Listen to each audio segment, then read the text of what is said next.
Seizing opportunities. Cool. So what is an opportunity? Does anybody have an example of like an opportunity arise, and maybe that's the reason they started their business, or yeah. So for a long time, I used to build a lot of things, mechanical engineering, and I didn't major in that. I majored in audio engineering and computer science. And my idea of going to space one day, I really want to do that. Really want to do that. But I see an opportunity in AI. So that's why I was thinking, okay, it might take me a lot longer, and whatever's happening with the economy, I don't know what's going to happen in the next 15 years. So might as well see the opportunity of AI with this current skills I have now and try to see how that goes. So that's kind of like a macro trend, right? So like we had the crypto vintage, then we had the enterprise SaaS vintage, right? Like all of these different things that are like hypey, right? And that's an opportunity. Interesting. Okay, Yulia, would you? Oh, sure. I can share mine. Mine is personal. So I worked for a company, and my mom was coming over, and my mom's in Ukraine, so she was trying to get here, and all of a sudden my boss said that I cannot have a vacation. So my mom's traveling here from the occupied area from Ukraine, and I'm like, oh, our values don't align, so it comes back to the why, and I'm like, I cannot do it. I cannot work in this company anymore. So I quit my job, and I take my mom to Mexico. This is what everybody said, like, oh, you're quitting your job, where are you going? I'm like, Mexico. So after that, I came back, and my mom went home, and I'm like, so what do I do? And I sit down and I talk to my husband, and we're like, yeah, you've been meaning to do this for so long. This is the opportunity. You can either go in and like look for another job, or you can just do what you've been meaning to do. And that was my opportunity. I love it. And that's kind of maybe a little bit of like a moment of serendipity, right? Like the stars align some points, right? But like I think another interesting thing is it's not one singular event, right? It's a series of events, right? Interesting. It may be also like a little like soul searching that went along with it, right? And having someone supportive, like a spouse, to be able to help you through that process, right? So maybe there's a little bit of a motivation, a push that certain people can do. Interesting. So that's a lot on the opportunity side. Then, as founders, seizing opportunities oftentimes means like starting a business, right? But like there are also potentially other ways of seizing opportunities, right? Even if you've already started a business. What would that kind of look like? What do you think? I think I can give an example for us. Climate change is also very impactful to what we're learning because winters are getting smaller as the years go on. Yeah. So more people, like even the ski resorts and stuff, they're looking for more ways that they can actually cover the missing revenue. And I think that's one opportunity we plan to work on, fill that hole. Okay. So maybe that's like talking points within your business, right? It was just like recreation, have fun, blah, blah, blah. But then you found a different way to talk about it. You seized the opportunity.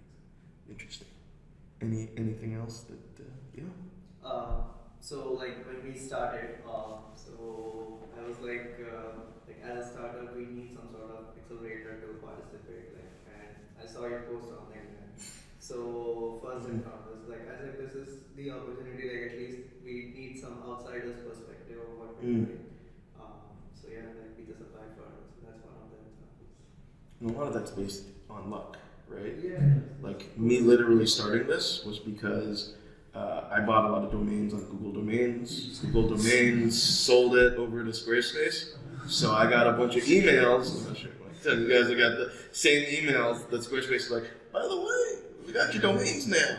I'm like, sucker, I got your stuff. No, I have to use them through Squarespace now, which is a hassle.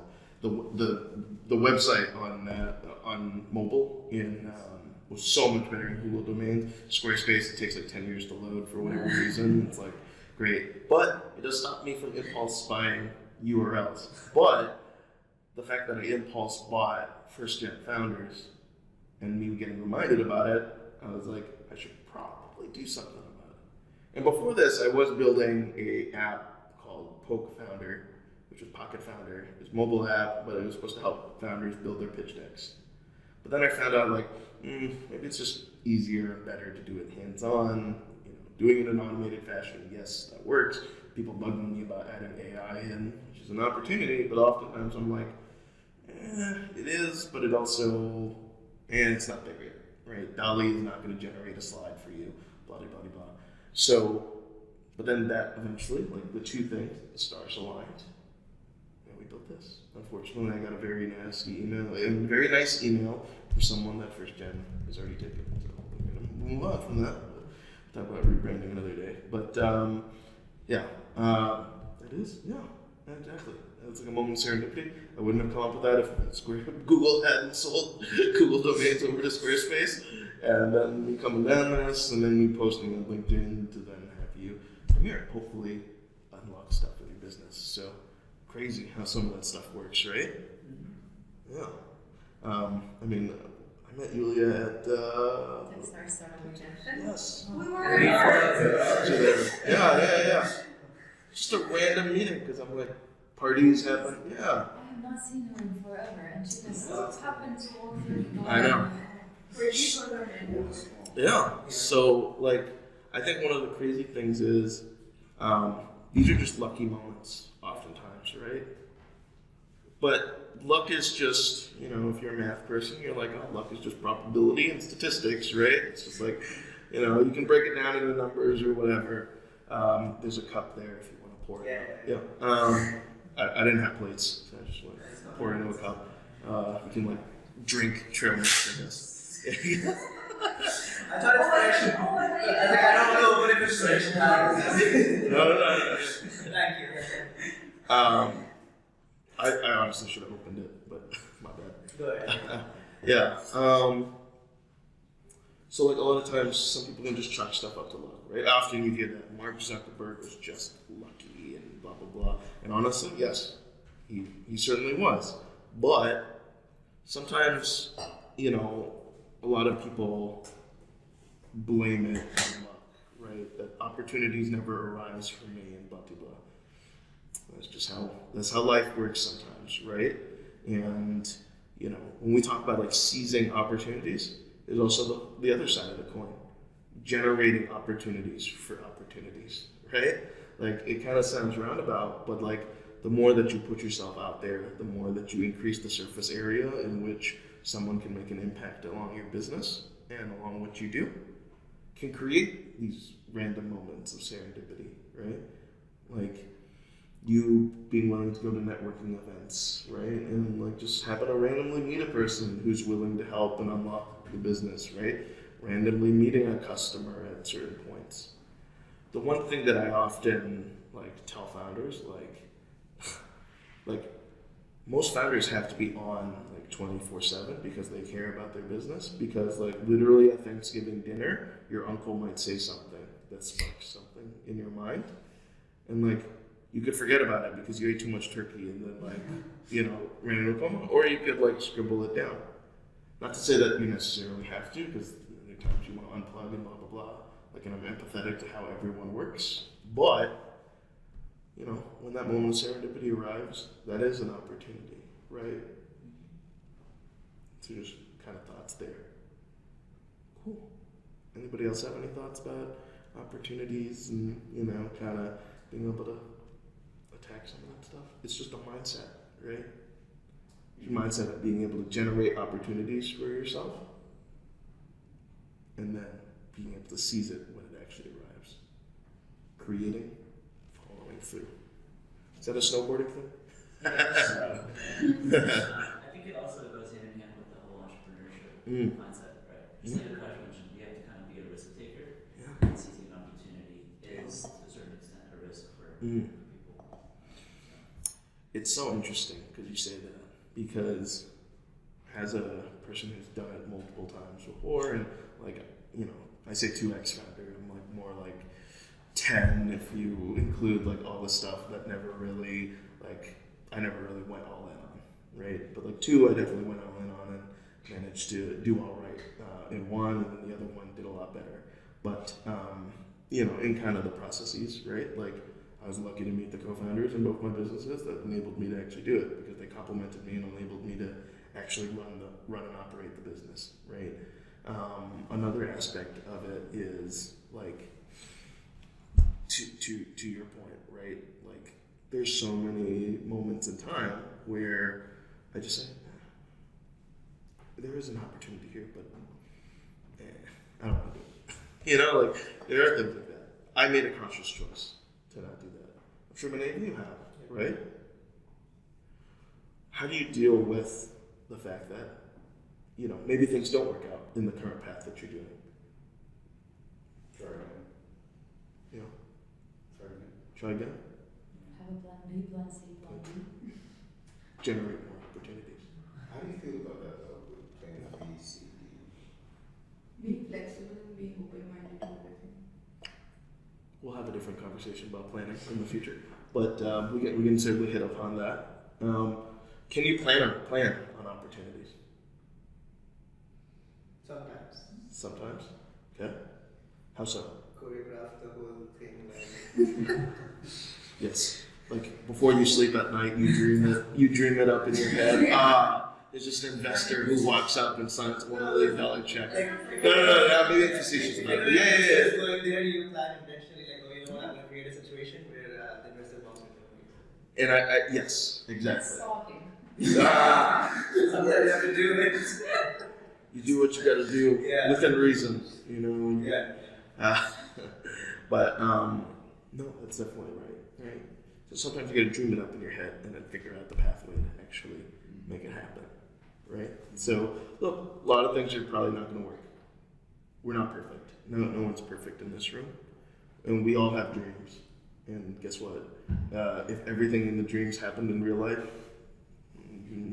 not a happy camper, right? Or super happy if you have a lot of positive dreams. But nightmares, on the other hand, would be really devastating.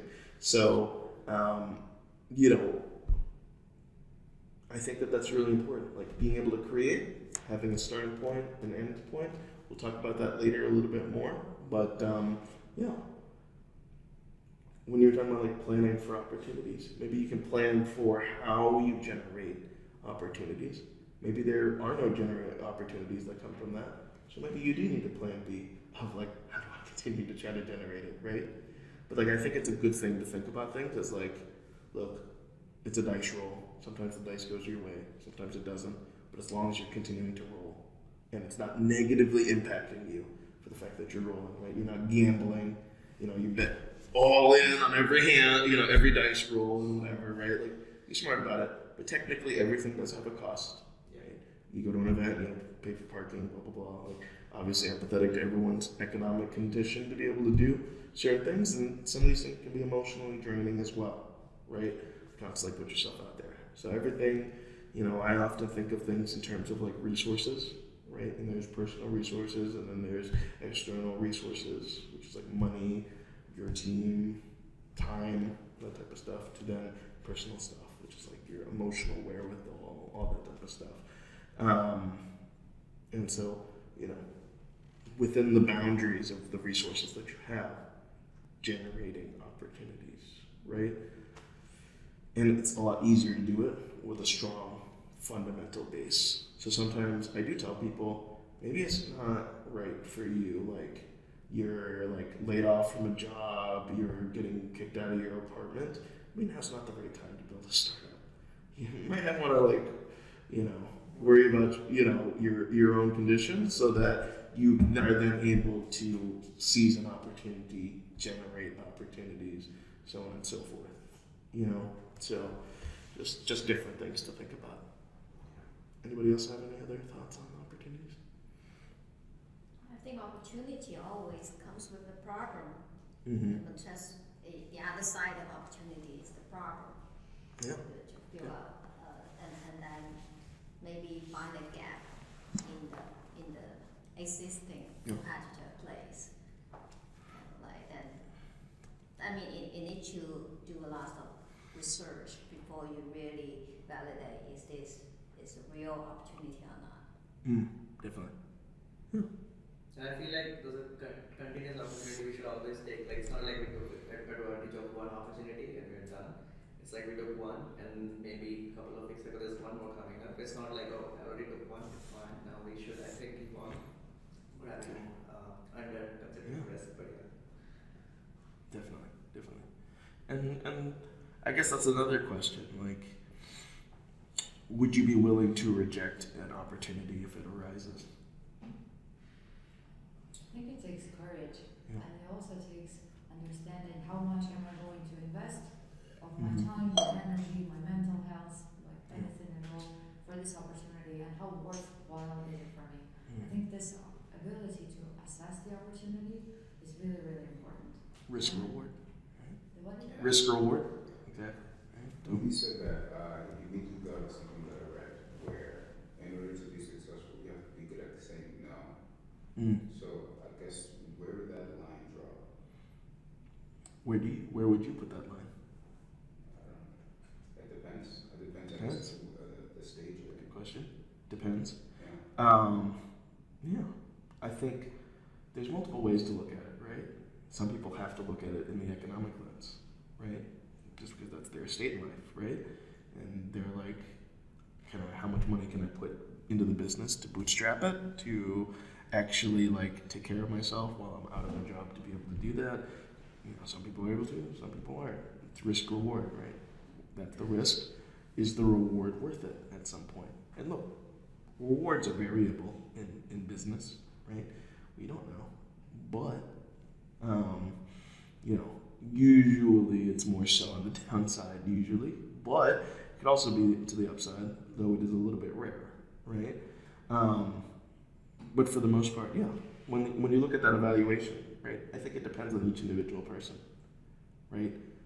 Does this thing matter to you? Going back to why. Does it match with your personal why? There are opportunities that always arise for a lot of different things, right? You can manifest on your own. You can ask someone for something, right? Is it worth it? Do you follow through with it?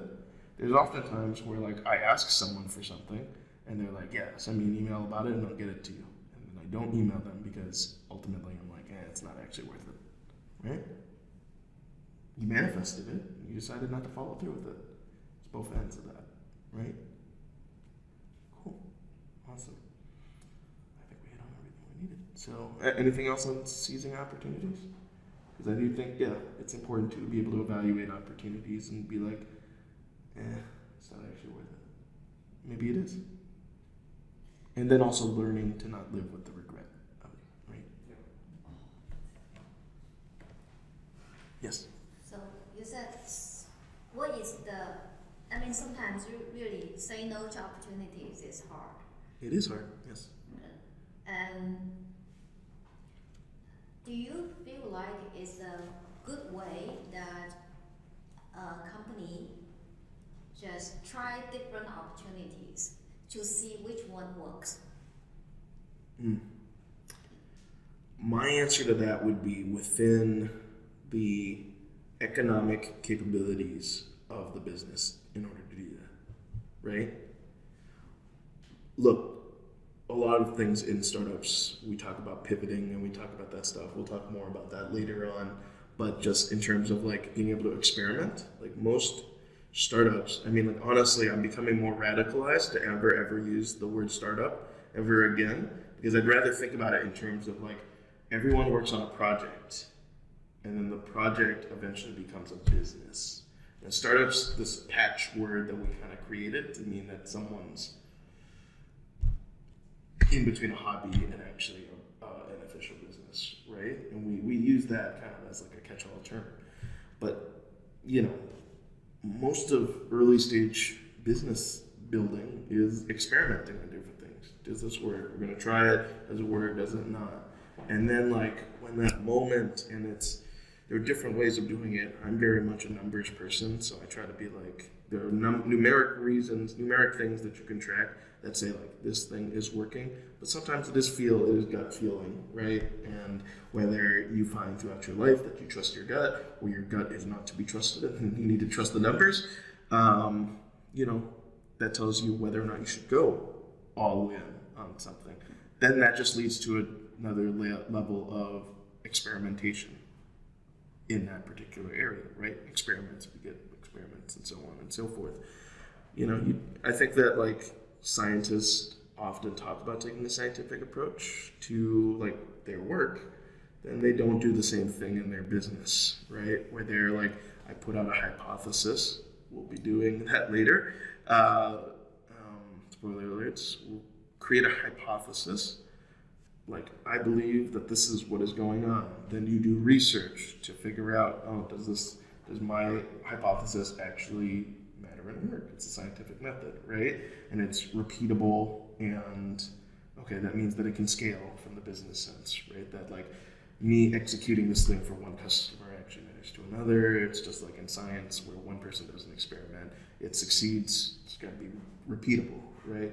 And so, yeah, in that ways, right, it's within the capabilities of a business to be able to execute on these experiments over and over and over again. The only way that a business ultimately really loses is that they're unable to conduct any more experiments, whether they don't have any more resources, right? And look, resources, you can burn it all the way down to the spokes of the wheel, right? Like, you know, like the founders could fire everyone and just like work in their garage again. But it's emotionally draining. So that's also why like emotions is a resource and why that matters. So like, look, you can grow it a lot up and you keep experimenting, and like the more resources you have, the more you're able to do it. And then the opposite, right? Like if things aren't working out, you go into like cockroach mode just to try to survive, but you're still running experiments to try to nail something. Right? Does that kind of make sense? Yeah. I mean, so without all these experiments, you cannot say no. Can I say or you just say no without really. Yeah. I mean, it's just like in science, right? You're like, this thing doesn't sound right. Why bother? Someone else could decide to do it, right? And it's just like how a lot of inventions are made. A lot of people were like, you know, there is conventional thinking and then there's not conventional thinking, right? And sometimes things sound very crazy that turn out to be true, and oftentimes things that are crazy are actually crazy, right? But, you know, like, you don't know until you actually try it, right? And you want to do it in a controlled environment, in a controlled manner, so it doesn't bankrupt you, it doesn't hurt anybody, so on and so forth, right? But it's just part of how we do what we do, right? Creating those opportunities and seizing those opportunities.